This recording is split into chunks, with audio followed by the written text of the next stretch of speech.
the silver screen. Not only has it granted fame and glory to generations of Hollywood stars, but plenty of historical figures as well, from gladiators to samurai. But that does beg the question, just how accurately do the movies portray history? Well, not very, as it turns out, as we're going to find out today.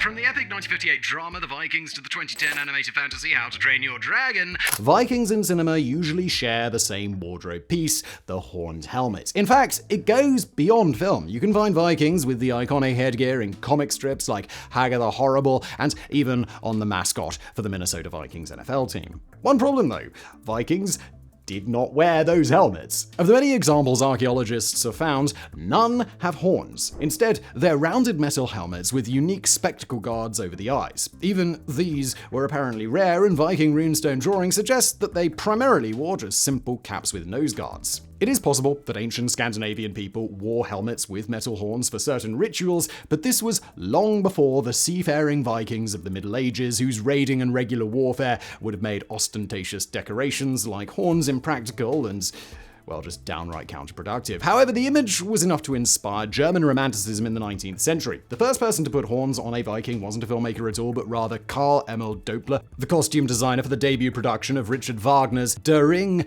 des Nibelungen at the first Bayreuth Festival in 1876. Wagner's epic 15-hour opera has become the defining work of the Romantic period's Viking revival, during which writers and artists in Germany, Britain, Scandinavia, and the US produced a myriad of works celebrating Germanic and Nordic culture and mythology. While their efforts did much to promote interest in the Vikings, they also created a few myths that have perpetuated through cinema and other media to the present day. Namely, they gave them the wrong hats. Just before we jump back into today's video, I want to take a moment to tell you about our fantastic sponsor, Sheath Underwear. Sheath makes the most comfortable boxer briefs that you've ever worn. Look, if you're tired of boxers that are too loose, who isn't? Briefs that are too tight, oh my lord. Like, I was a boxers man before, because briefs are just like, what is that? Why is it so tight?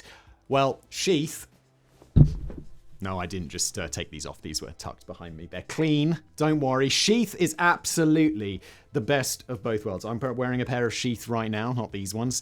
And they're a daily thing for me. I bought one pair of Sheath. And I was like, well, I didn't buy it, to be honest. They sent it to me for free because it's a sponsor.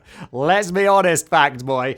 And I was like, it was a bit weird that you put your different man parts in these different things. And I put it on and I was like, it's a bit weird. It's a bit weird. After a day, I was like, oh, I get it. Send me more, Sheath. Send me more. And now, my underwear drawer is just Sheath. There's nothing else in there. Maybe a swimming costume.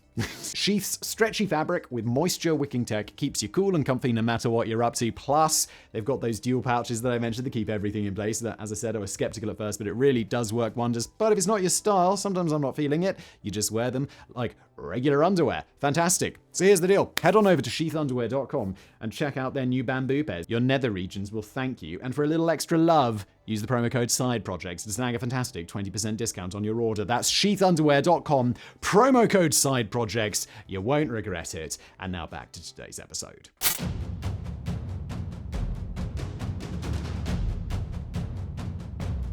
Who can deny being inspired by the romantic depiction of pastoral warrior poets in Edward Zwick's 2003 blockbuster The Last Samurai with Tom Cruise? This image has become ingrained in the Western mind when we think of samurai. But how accurate is it? Well, not very.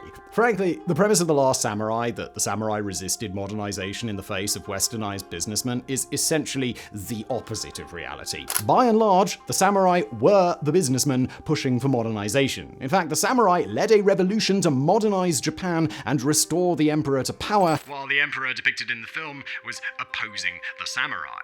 But let's go back. Starting in 1633, the ruling Tokugawa shogunate instituted a foreign policy of total isolation known as sakoku. They relegated the emperor to a mostly symbolic role and governed Japan in a feudal system whereby samurai lords ruled over large estates similar to those of European aristocrats. Since Japan had nearly no interaction with outside nations, these samurai slowly lost their military role and became statesmen and bureaucrats. Then, in 1854, Commodore Matthew C. Perry of the US Navy used a threat of force to open Japan to foreign trade. Seeing how far behind Western powers they were militarily, the Tokugawa shogunate capitulated and signed several treaties with unfavorable terms for Japan. The nation's samurai were not happy, but not because they wanted to keep Japan isolated. Rather, they felt the shogunate was too submissive to the foreigners and that Japan should instead swiftly modernize to stand against Western powers in its own right. An alliance of samurai eventually started the Boshin War in 1868 and used military training and weaponry from France and Britain to depose the shogunate and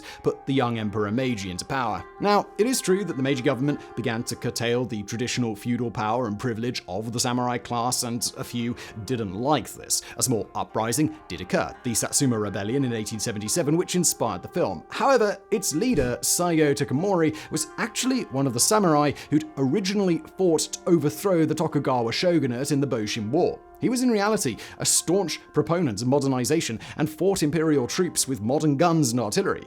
He even wore a French uniform. So, yeah, the modernization of Japan was certainly a tumultuous time, but the romanticization of samurai as conservative swordsmen devoted to tradition, well, that's 100% myth.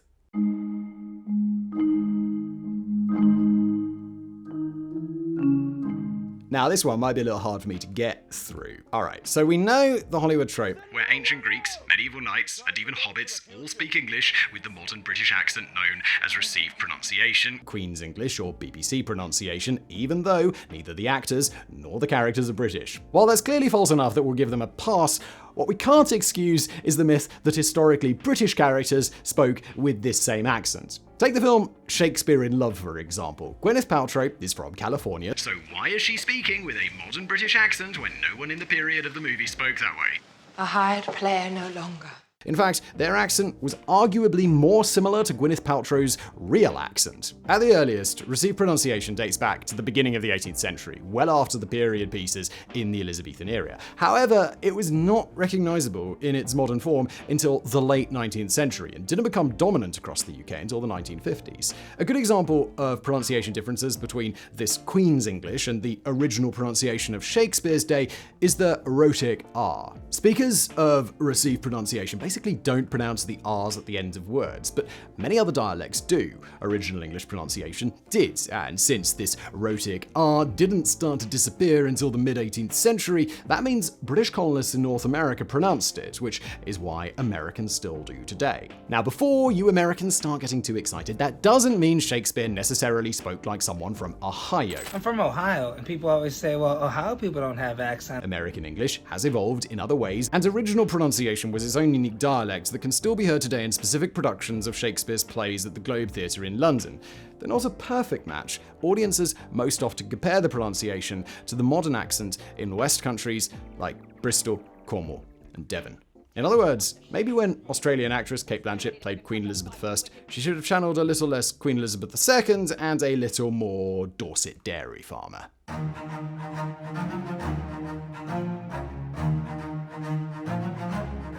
We all love the scene in Peter Pan where Wendy defiantly chooses the plank over the pen and walks to her doom, only to be saved by the magical protagonist. However, Peter Pan's flight isn't the only fantastic element of this film. While pirates like Captain Hook were historically a reality, the idea that they murdered people by forcing them to walk the plank is almost entirely invented. There are certainly more films and TV shows that feature the execution method than there are in actual recorded instances of it happening in history. The only widespread use of plank walking by a pirate seems to be that of John Durdrake, who reportedly used the method to execute the passengers of ships that he looted in the early 18th century. A couple of caveats, though.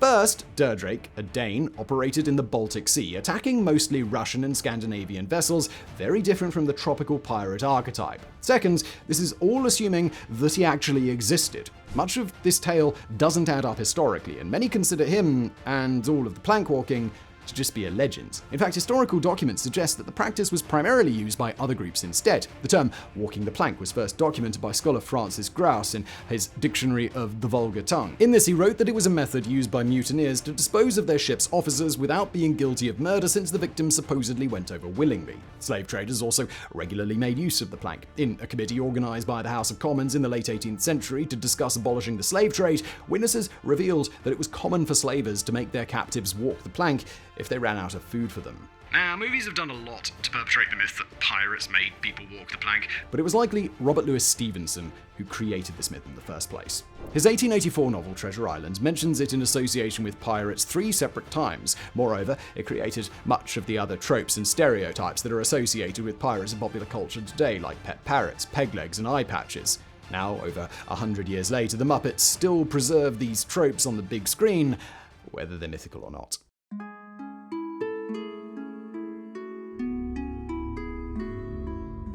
In Ridley Scott's Gladiator, hero Maximus Decimus Meridius Must fight his way from the African provinces to the Roman Colosseum in one bloody battle after another, slaughtering his brutal opponents and protecting his comrades. The gladiatorial games were certainly violent, and the film portrayed many aspects of them correctly. However, it largely overemphasized how often they ended in death, largely perpetuating the myth that only one gladiator came out alive, like in similar films like Spartacus and Pompeii.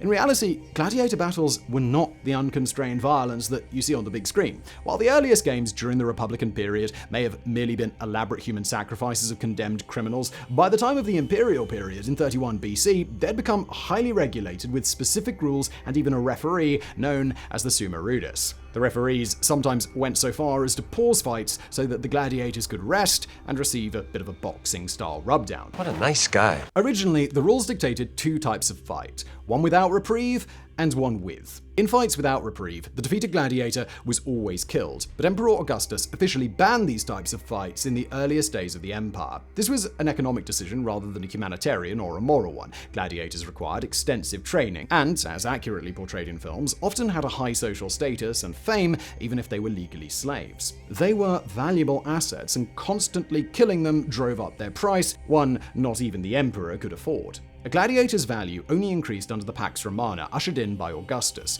This relative peace meant a shortage in captured slaves, to the point that nearly half of the gladiators were actually volunteers looking for a good paycheck and a glamorous, if violent, lifestyle. By the end of the Pax Romana and Marcus Aurelius' rule, the price for a gladiator had risen to 15,000 sesterces, which is estimated to be around $8,000 today, similar to the fee for a modern boxer. There is even a record of Emperor Tiberius offering famous gladiators 100,000 sesterces to come out of retirement. Considering that the gladiator's trainer, or lanista, was often entitled to compensation 50 times the base fee if his gladiator died, you can see why financial imperatives made fights to the death a rare occurrence that usually required imperial permission. Nevertheless, some gladiatorial games did end in death. Though all fights after Augustus were with reprieve, the defeated gladiator still had to ask for mercy. An official, known as the editor, would grant it or not. Normally, the editor, who was the emperor himself if the games were held in the Colosseum, based his decision on the mood of the crowd. But the crowds were usually in favor of sparing the gladiator's life if it fought honorably.